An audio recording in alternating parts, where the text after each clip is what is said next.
Alhamdulillahilladzi an'amana binikmati iman wal islam wa sholli ala khairil anam sayyidina Muhammad sallallahu alaihi wasallam wa ala alihi wa sahbihi ajmain.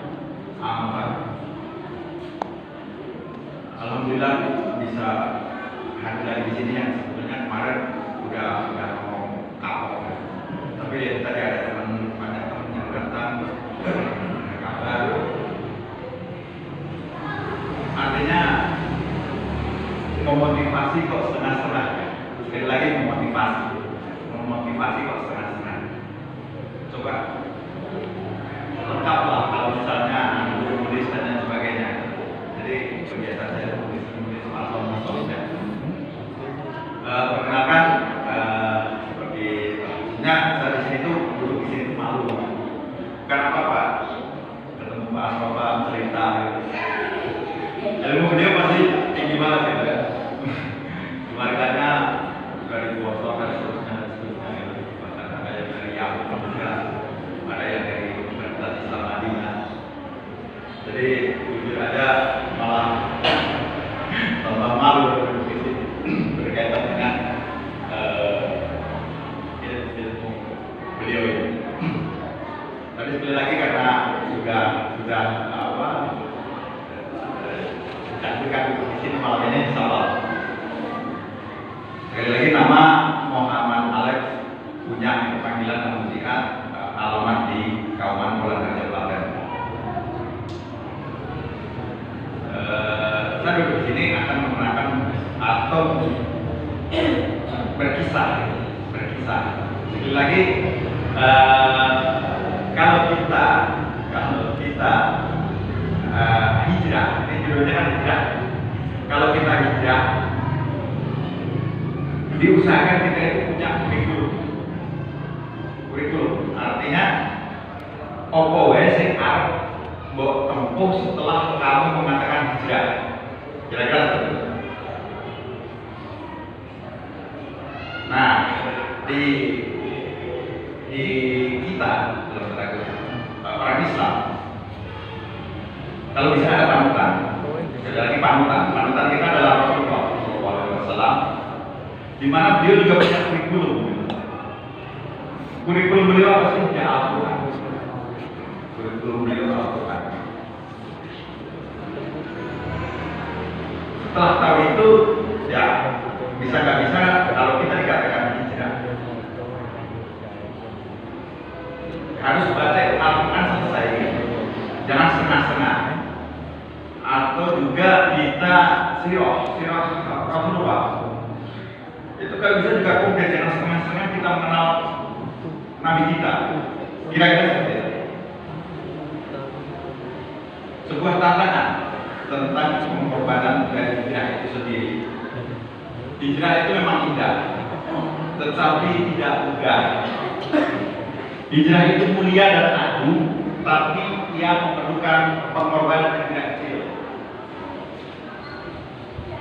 Jadi contoh hijrah terbesar, termegah untuk bahan pembelajaran adalah hijrahnya Rasulullah ke Madinah, dari Mekah ke Madinah.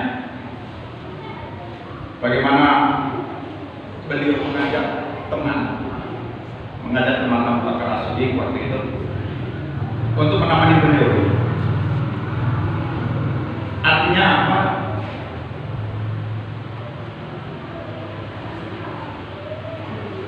Ya kalau kita hijrah, kalau bisa kita ada teman, gitu.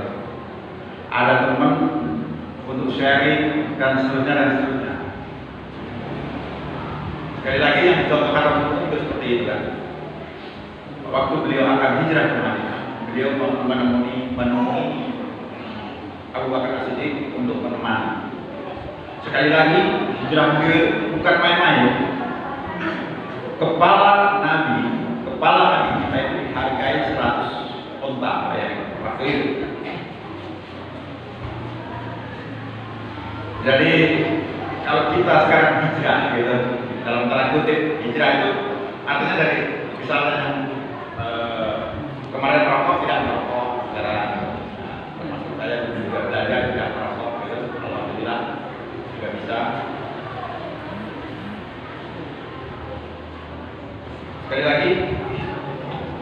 Setiap kita salah, jalan kita kembali.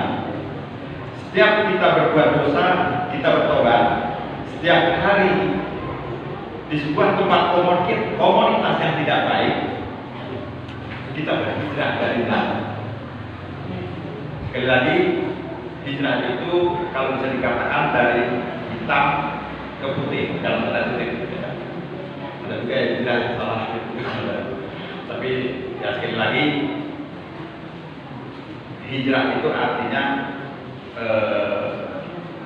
dari hitam ke putih, kurang lebihnya seperti itu, dan banyak surat yang berkaitan dengan hijrah. Kembali ke kurikulumnya Rasul, Quran itu diterangkan banyak sekali berkaitan dengan surat-surat berkaitan dengan hijrah, termasuk An-Nisa ayat 100. Supaya ada yang bisa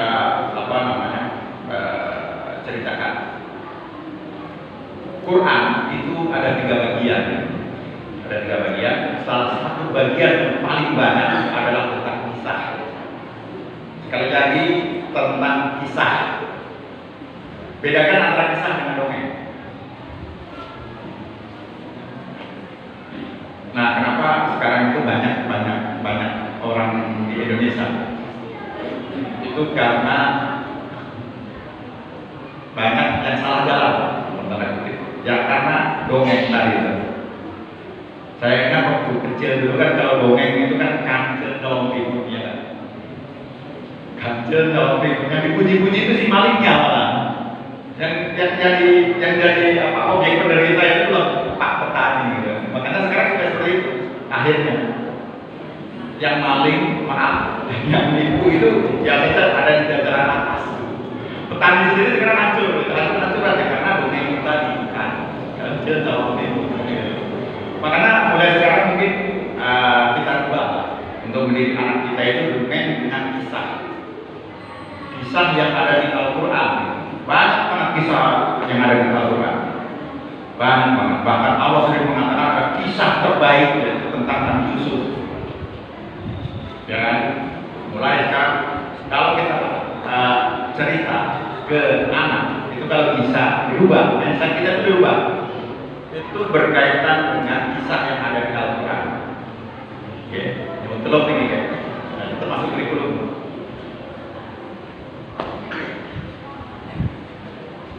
Jika ada teman yang hijrah, temanilah dia sampai kokoh dan kuat imannya. Tidak semua orang bisa sendirian, sebab iblis tidak pernah rela ada orang yang hijrah. Bahkan iblis datang langsung untuk menggagalkan hijrahnya. Ini kata Ustaz kemarin datang Ustaz Budi Asari. Jadi kebetulan waktu itu saya kan sering di Saudi itu kan kerjaannya jadi yang mutawif ya, umroh dan haji juga. Itu jadi banyak ustaz, tapi ya nggak pernah bisa lihat dan sebagainya. Jadi ketemu ustaz kita bisa itu dicari pelajarannya, ilmunya, terus nyantol, kita praktek. Seperti itu.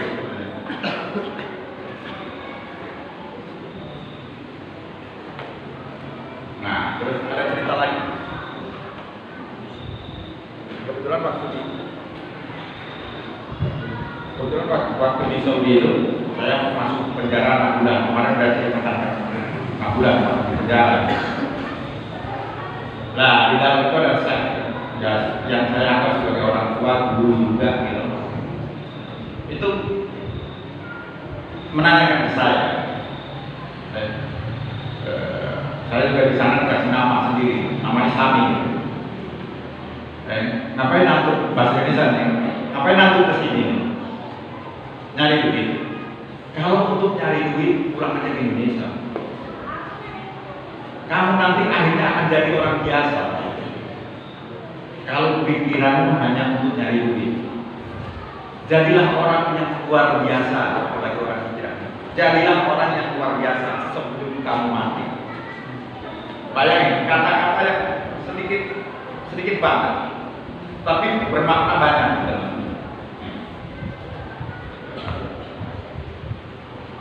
sambil dikutipkan sebuah ayat, wahai jiwa yang tenang, kembalilah kepada Rohmu dengan hati yang puas lagi di dunia.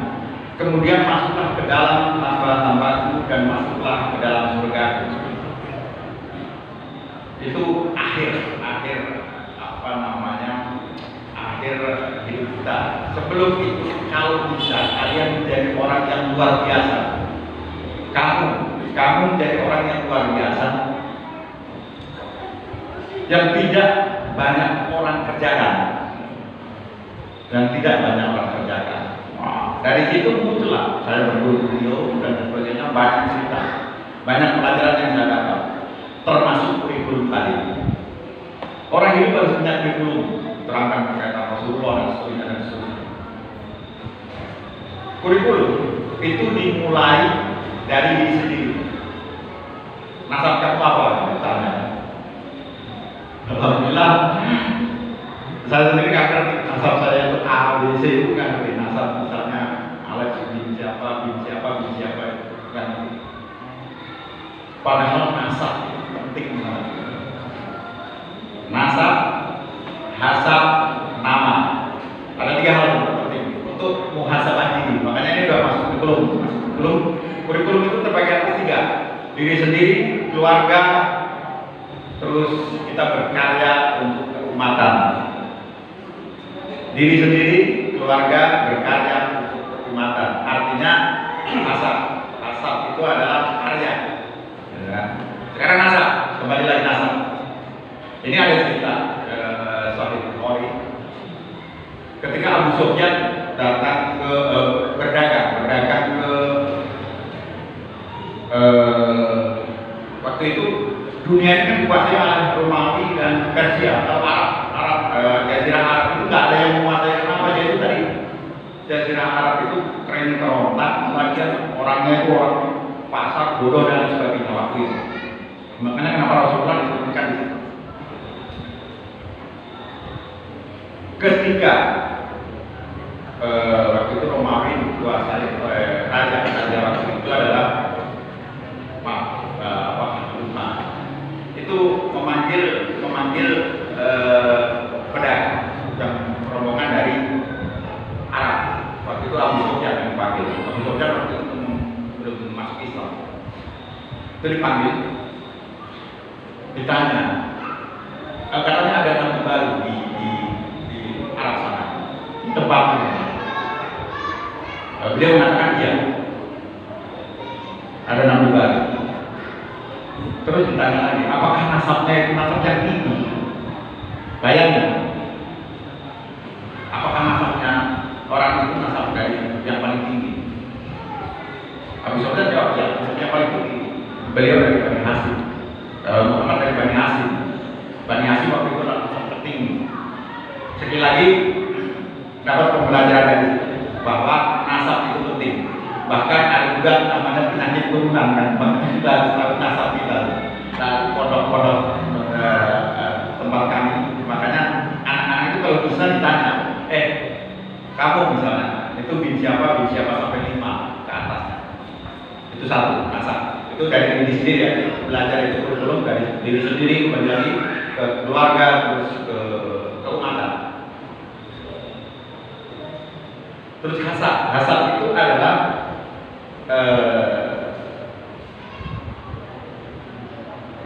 karya, intinya karya atau sifat-sifat terpuji, kemuliaan, keilmuan, keberanian dan seterusnya. Karya. Jadi dari nasab kita akan tahu hubungan darah. Bapakmu tidak di opo, mbahmu tidak di opo dan seterusnya. Itu jadi kita bisa monitoring bahwa anak ini lebih cocok. Misalnya ada yang dari orang tua itu pemimpin, kalau dari sama atau mungkin berarti dia ada jiwa kepemimpinan. Ada yang misalnya dermawan, numpang masjid dan sebagainya, ada jiwa dermawan. Artinya penting banget nasab. Terus yang kedua nasab, punyakah dari garis keturunan ini sebuah karya keumatan kalau misalnya seperti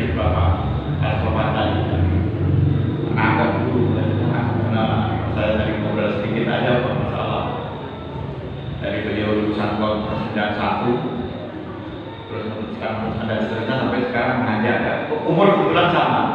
Tua beliau 1 tahun dulu, saya kelahiran 71. Nah, itu punya karya untuk keumatan. Di sini ada pondok dan seterusnya. Nah, kira-kira seperti itu yang dimaksudkan saya dibilang penjara. Kalau cuma dari duit, ngapain sambil di sini? Udah pulang sana lah. Nggak ada gunanya. Kamu jadi orang biasa-biasa saja. Nggak apa namanya? Nggak ada gunanya. Karena kalau bisa, setelah kita ahlan, setelah kita meninggal, ada amal jariah yang terus mengalir. Itu adalah caranya. Caranya kita kelak kalau di hisab. Jadi sekali lagi dari video itu banyak pelajaran yang bisa kita ambil, saya ambil. Artinya apa? Sebenarnya kita itu telah kehilangan potensi. Karena apa? Karena kita telah kehilangan Quran.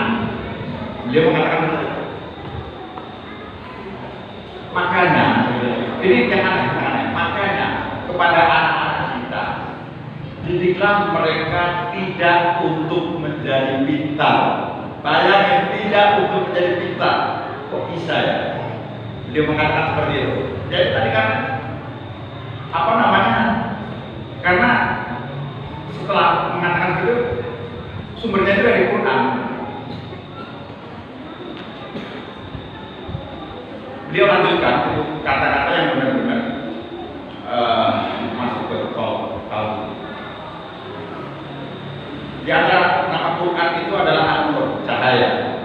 Bayangkan jika kita mengajarkan Quran kepada anak kita, artinya kita memasukkan cahaya di anak kita, bercahaya untuk anak kita.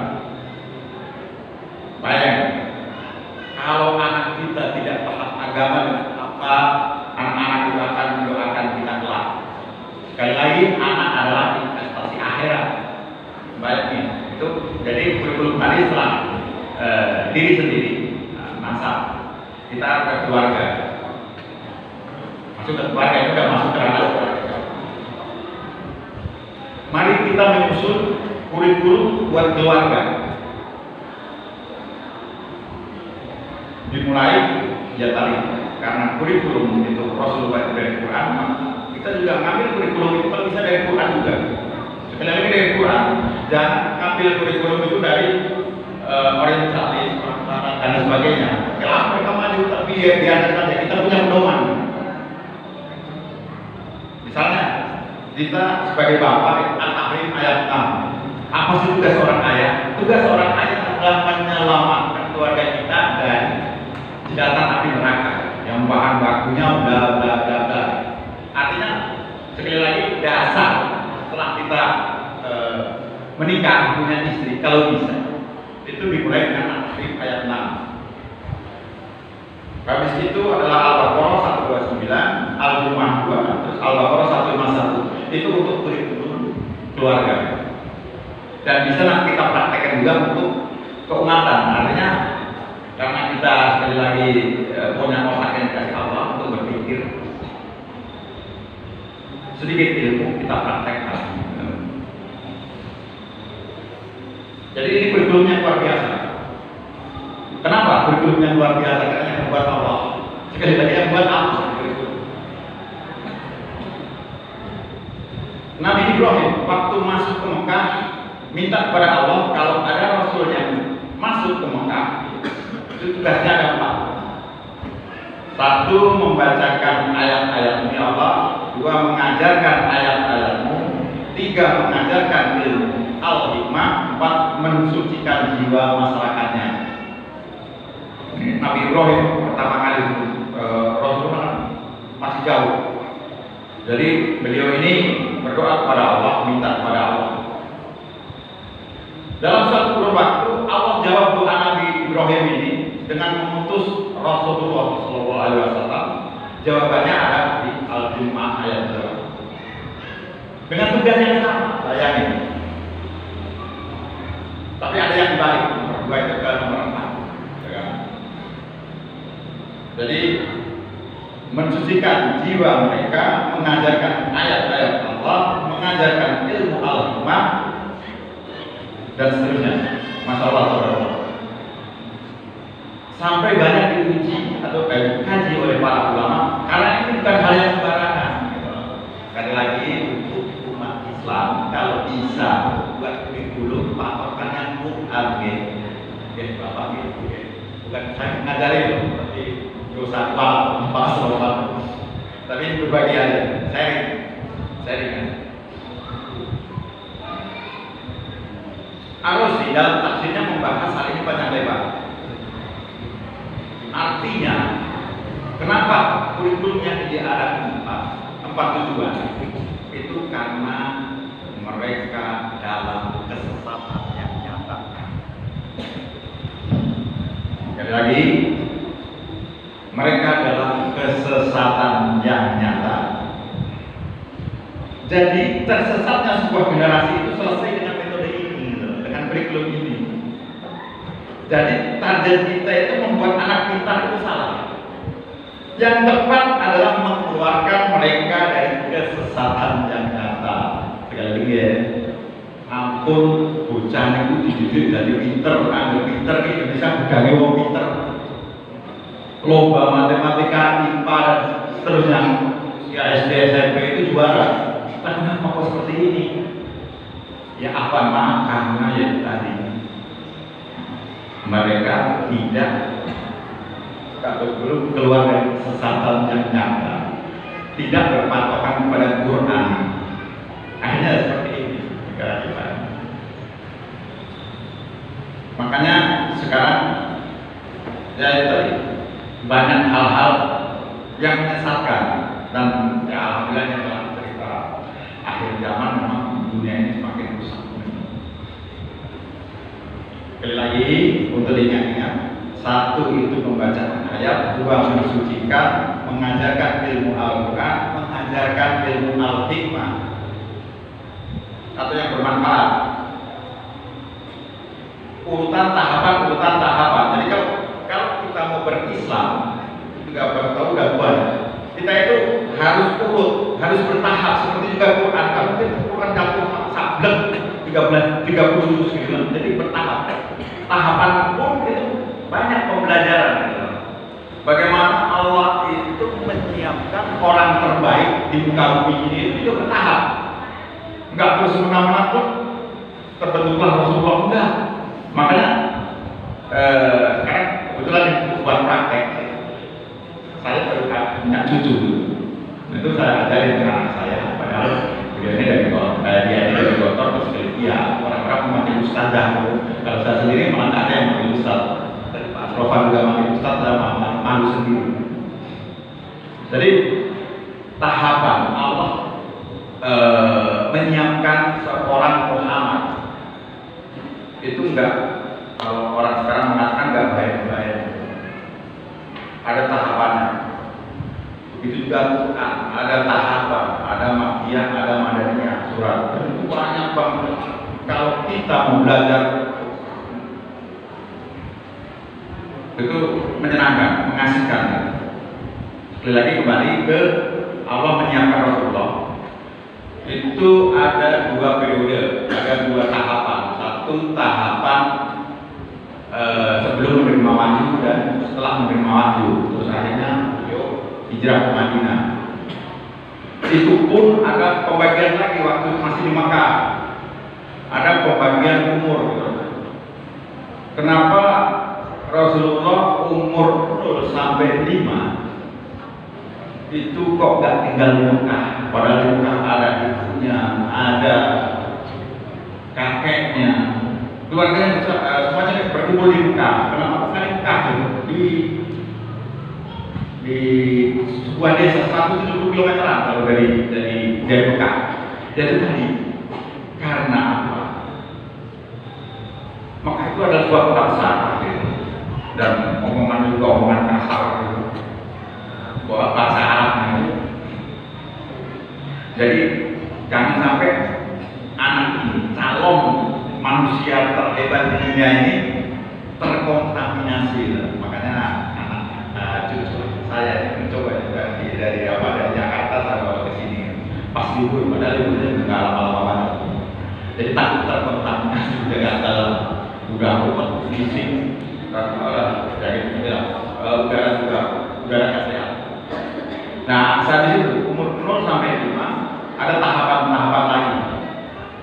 Sampai umur 6 tahun dibelah darahnya kalau nggak salah sampai 2 kali. Jadi hal-hal yang kotor itu keluarkan. Itu Allah, makanya Allah menciptakan atau membuat yang namanya Muhammad itu juga ada tahapan. Harus kita contoh, harus kita pelajari. Terus akhirnya sampai beliau umur 40 menerima wahyu, hijrah ke Madinah dan seterusnya. Itu yang dapat kita ambil pelajaran, mencontoh bagaimana Allah menyiapkan Nabi kita. Begitu juga kalau kita bisa mengambil pelajaran, ayo kita praktekkan untuk keluarga kita. Kira-kira seperti itu.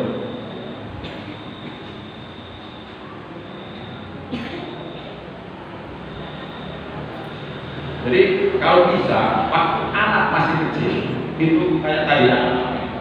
Kalau bisa digempur dengan Quran, diperdengarkan terus dihafalkan sampai 30 juz, di dalamnya akan ada proses pensucian jiwa, juga ada iman adab itu banyak banget keilmuan yang tidak ada di buku lain. Sekarang ini, jika jenengan sudah gak ada namanya mangkoknya itu kotor berdebu, kemudian kita datangkan air jernih atau itu zam-zam, air zam-zam, air yang terhebat di dunia, kita tuangkan ke tempat tersebut. Pertanyaannya, maukah dengan minum? Enggak, karena jalan kotor, karena tampungannya kotor. Generasi sekarang, dikasih ilmu sebagus apapun, jika tampungannya kotor, akhirnya mubazir. Air yang jernih nggak bisa dipakai. Sekali lagi, urutannya adalah iman ada, terus ilmu Al-Quran dan ilmu hikmah. Ahli tafsir mengatakan ilmu as-sunnah, hadis, itulah yang dimakan ilmu hikmah. Jadi pembelajaran bagaimana Rasulullah berbicara, apa yang Rasulullah lakukan, apa yang ditetapkan Rasulullah, akhlak Rasulullah, dan itu bermanfaat. Sekali lagi ya, buat pembelajaran saja, karena saya seorang pintar, mengeluarkan anak-anak kita atau santri-santri kita, generasi kita dari kesesatan yang nyata. Kira-kira itu.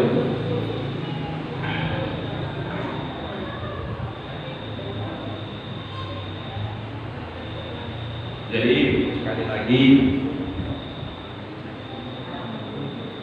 di sini saya duduk ya untuk memberikan sedikit ilmu yang saya punyai. Didiklah anak-anak itu sesuai dengan apa yang ada di Quran. Sekarang menjadikan anak kita seorang dokter aja susahnya bukan main, masuk aja biayanya mahal. Tapi sebenarnya yang mudah itu banyak. Jadilah mereka ahlul Quran. Masalah rezeki sudah ada yang jamin. Banyak rezeki didatangkan itu ada dari 6 atau 7 itu pintu-pintu rezeki. Jadi kalau usah khawatir dengan rezeki. Mungkin dan zaman anak jalan kayak gitu. Sekali lagi orang gila berjalan enggak ada. Dia nggak mikir kerjaan dan seterusnya itu. Jadi seperti yang saya ucapkan bahwa rezeki itu sudah dijamin. Memang kalau itu hitungan hijrah itu nggak sesuai atau nggak sama dengan apa yang Quran katakan. Semisal ini kita ada suatu usaha gitu, minjem bank, nanti pinjamnya segini, nganturnya cuma segini, hubungannya segini. Itu hitungan kita. Berarti lo itu bank. Nggak seperti itu, karena di bank sendiri dalam tanda kutip ada riba di situ. Jadi itu hitungannya itu kalau kita hijrah itu nggak sesuai dengan apa yang dipikirkan atau masuk logika orang zaman sekarang. sekali lagi kembalilah ke syariat Allah. Nggak mungkin Allah akan menyengsarakan umatnya, itu saja perawatannya. Dulu aja Pak, saya merapat ada bagian 230 juta, ada yang 400 juta, gitu. Dan apa kesenangan? Enggak juga. Akhirnya malah ya kalau misalnya seperti itu enak, mungkin saya kan seperti itu terus. Jadi sekali lagi ini cuma cerita ya, ada di googling, kalau bukan googling itu masih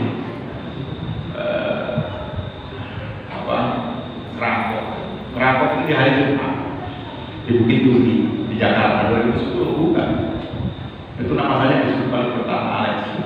Jadi mau toko tutup itu udah kayak kowe dagang tembakan, kan toko emas kan berbeda-beda. Udah dikasih waktu 30 detik udah langsung kita cabut. Dua di toko emas bedaan sampai posisinya ditembak di kulit. Jadi pikir masalahnya tidak ada, masalah itu laras panjang diambil dibuang di depan pabrik gula. Maaf kita Pak Polisi di sini udah lalu. jadi seperti itulah. Artinya hijrah tadi hitung-hitung itu kita akan mengatakan rugi, tapi sebenarnya tidak. Banyak di situ kemaslahatan. Karena apa? Sekali lagi kalau kita percaya Allah, gak mungkin Allah akan menyengsarakan umatnya. Seperti juga hadis ayat seperti kalau kita hijrah, bla bla bla dan seterusnya. Oke, kira-kira seperti itu. Satu berkaitan dengan hijrah adalah satu keluarga, diri sendiri, muhasabah diri sendiri. Kedua keluarga, ketiga keumatan. Ingat-ingat itu ya. Nanti di keluarga itu juga banyak cobaan. Karena apa? Rasulullah sendiri coba juga dari keluarga, pamannya, terus Abdullah, Ibrahim dari ayahnya, dan seterusnya. Jadi bukan salah. Tapi nggak harus menyelesaikan keluarga itu diselesaikan dulu, enggak. Terus habis itu sambil berkaitan dengan keumatan. Oke, kesimpulannya seperti itu. Kalau kita hijrah, kita juga harus punya kurikulum seperti anak sekolah. Ojo urip iki lahir, sekolah, kerja, nikah, boleh meninggal. Sekali lagi seperti itu. Ingat, Islam itu telah sempurna, nggak usah dikotak-atik. Bahkan berkaitan dengan nasab itu ada 5 hal hak asasi manusia yang telah diatur dalam Islam itu, termasuk nasab itu ada. Terus nasab, terus nama. Jadi misalnya saya sendiri masuk sekolah, namanya siapa? Muhammad Alex, jelas ini. Wong tua ini otaknya macam-macam. Nama Muhammad terus Alex gitu. Nah, tapi kalau misalnya nama berkaitan misalnya nasabnya jelas, asapnya jelas, namanya jelas, insya Allah anak ini akan jadi.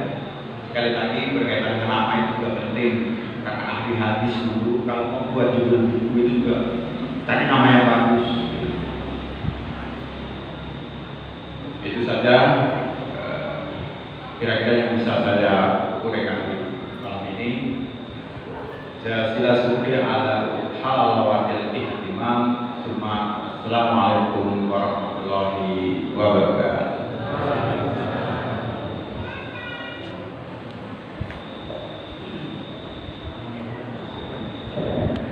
Demikian tadi Bapak Ibu kajian yang oleh Kang Alex pada malam hari ini. Sebelum kita tutup, mungkin ada pertanyaan yang ingin disampaikan atau ditanyakan pada forum ini. Kami persilakan kepada Bapak Ibu. Monggo, Pak Hari.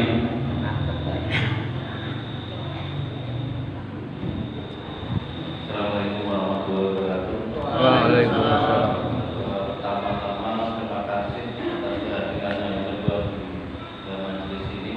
Langsung saja ke pertanyaan. Mungkin yang pertama berkaitan sama yang pertama dulu, masalahnya waktunya sudah habis. Yang kedua nanti bisa lagi. Yang pertama mungkin kemarin saya belum menangkap kenapa Bapak Alex ini bisa hijrah orang hijrah itu kan nonton uang bakal kok ngedit terus kok artinya tenang, artinya hijrah. Jadi dulu kemarin saya belum menemukan kenapa Bapak Alek ini yang basicnya begini kok langsung mau hijrah.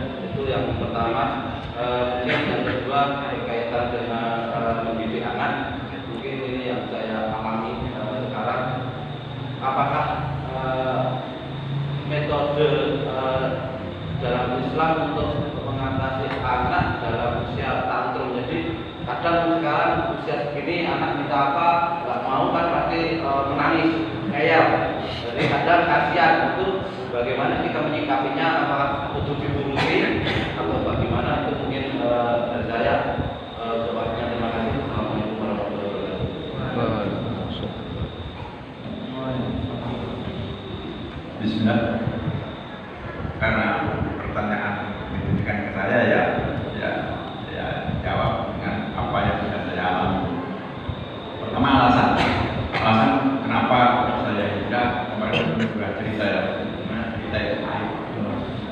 Jadi artinya ya kerjanya seperti itu untuk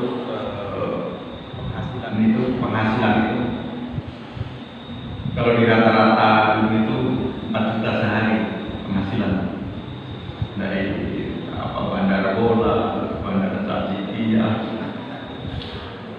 kadang ya sebulan sekali berangkat ke Jakarta merampok, belum lagi anak buahnya Mas Sunarno, SEN. Jadi penghasilan itu seperti itu. Kurang apa tuh? 4 juta ya, paling sedikit itu 500, banyak 8 juta buat rata-rata 4 juta.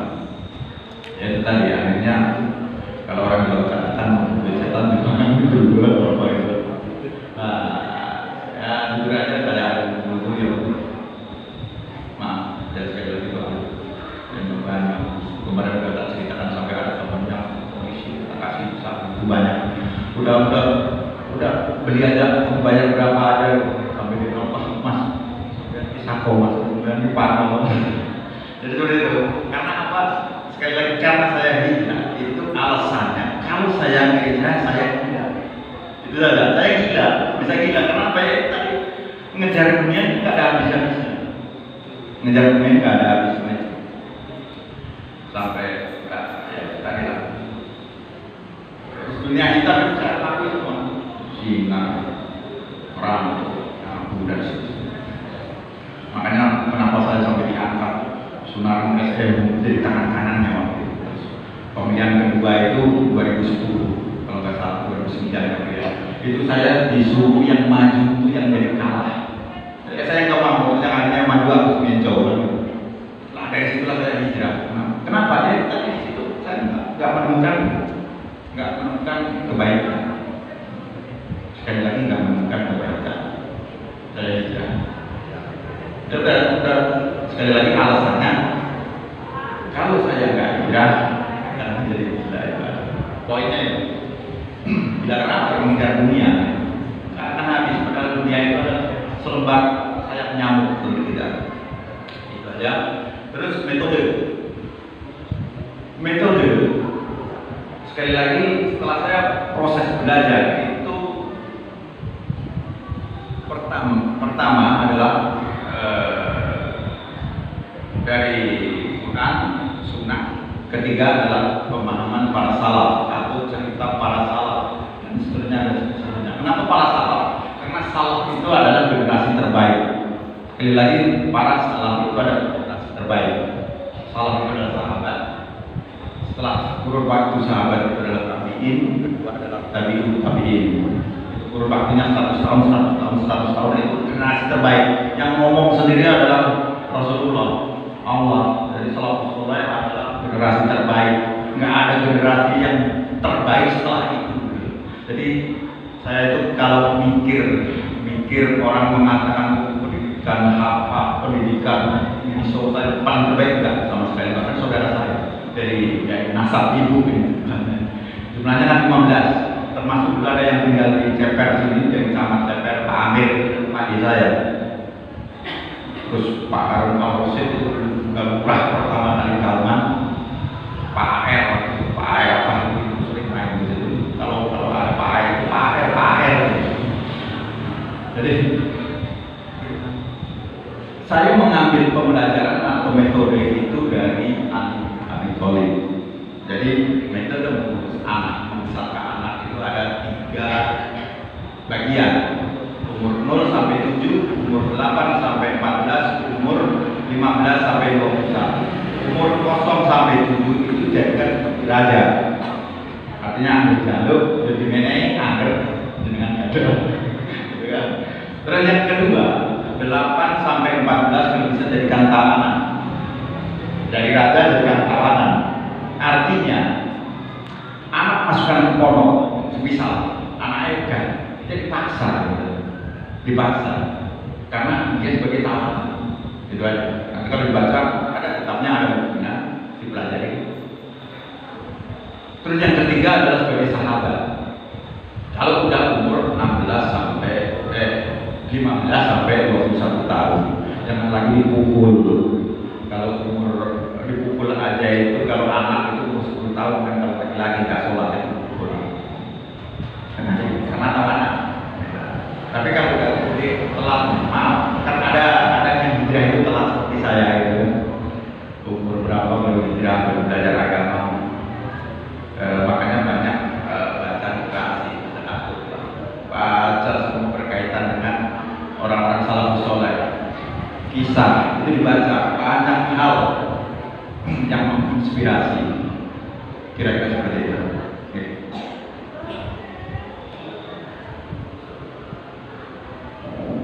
Mungkin masih ada pertanyaan? Kalau tidak ada satu pertanyaan, tapi mohon dijawab secara singkat saja.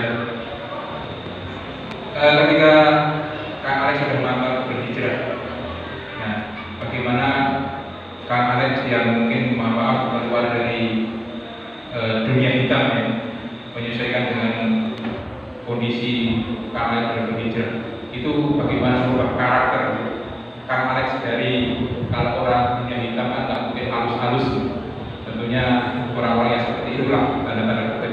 Jadi bagaimana Kang Alex itu menyesuaikan diri keluar dari Kang Alex dari dunia hitam ke usaha bisnis ini. Bismillah. Sekali lagi belajar ke para salaf, termasuk pembelajaran saya itu adalah dari Hamzah dan Umar bin Khattab. Bagaimana beliau ini hijrah. Waktu itu Umar itu, makanya kisah, sekali lagi kembali ke kisah, terus kita dapatkan itu sebuah ilmu. Dalam kita belajar dari Indo dan sebagainya, mau pencitraan. Kita tuh punya patokan gitu loh. Patokan kita adalah Quran, patokan kita adalah Sunnah, patokan kita adalah pada salah.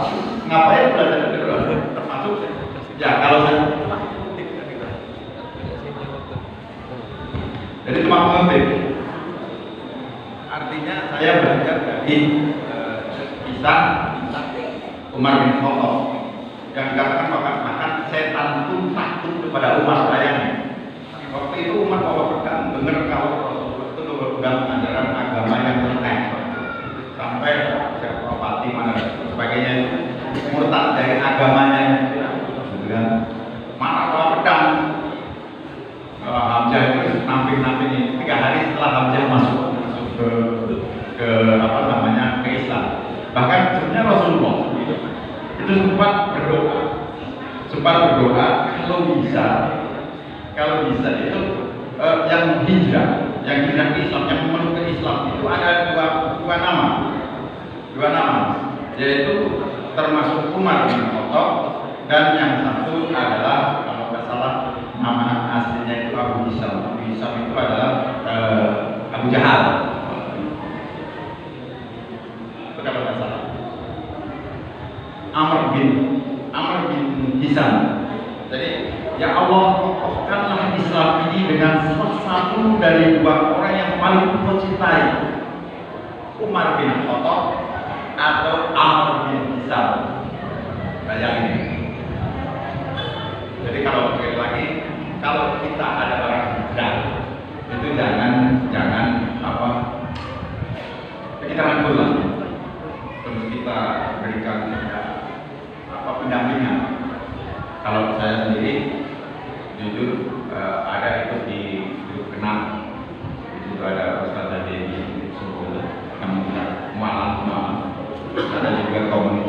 kedua setiap malam Kamis di rumah.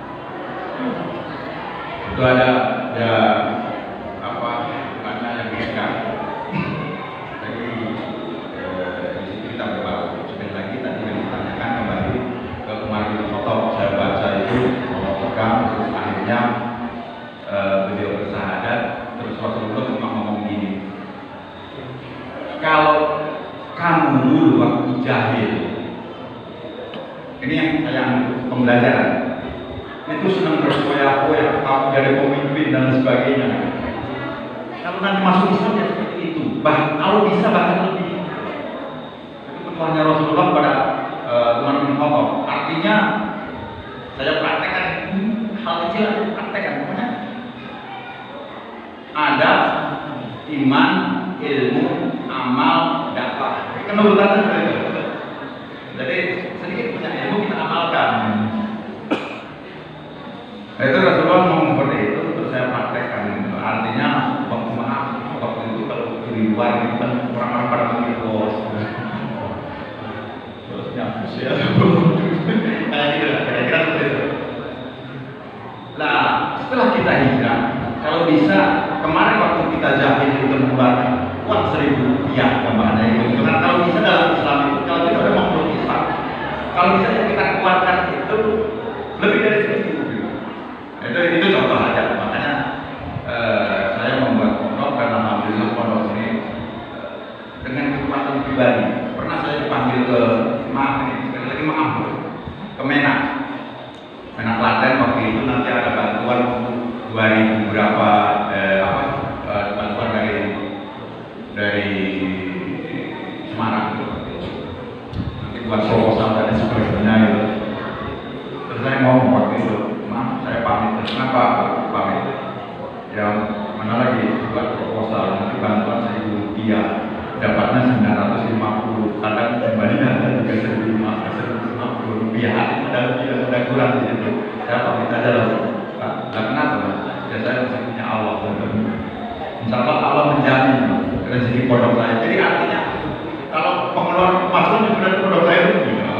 Dari tadi karena keberanian aja nerima murid santri, yang penting ada santri, tempatnya itu kosong.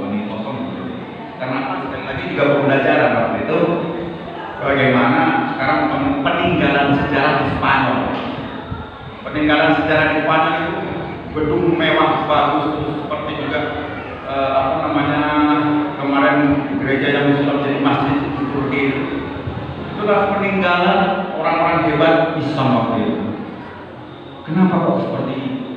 Ya karena itu tadi sebuah pohon kalau akarnya nggak kuat, kena tiupan angin gampang roboh. Sekali lagi dasar, yang terpenting itu adalah dasar, bukan bangunannya. Kita ajarkan dasarnya. Dasarnya itu dari apa ya? Dari Quran. Sekali lagi kembali kepada yang ditanyakan, belajar saja itu cerita Umar bin Khattab. Jadi banyak nanti ada kerjanya juga, ada sekitarnya kita pelajari, terus kalau bisa kita amalkan. Saya kira seperti itu. Sekali lagi maaf jika ada salah kata, yang benar dari Allah dan yang salah dari kita pribadi. Assalamualaikum warahmatullahi wabarakatuh. Baik, demikian tadi kajian yang disampaikan pada malam hari ini. Quotes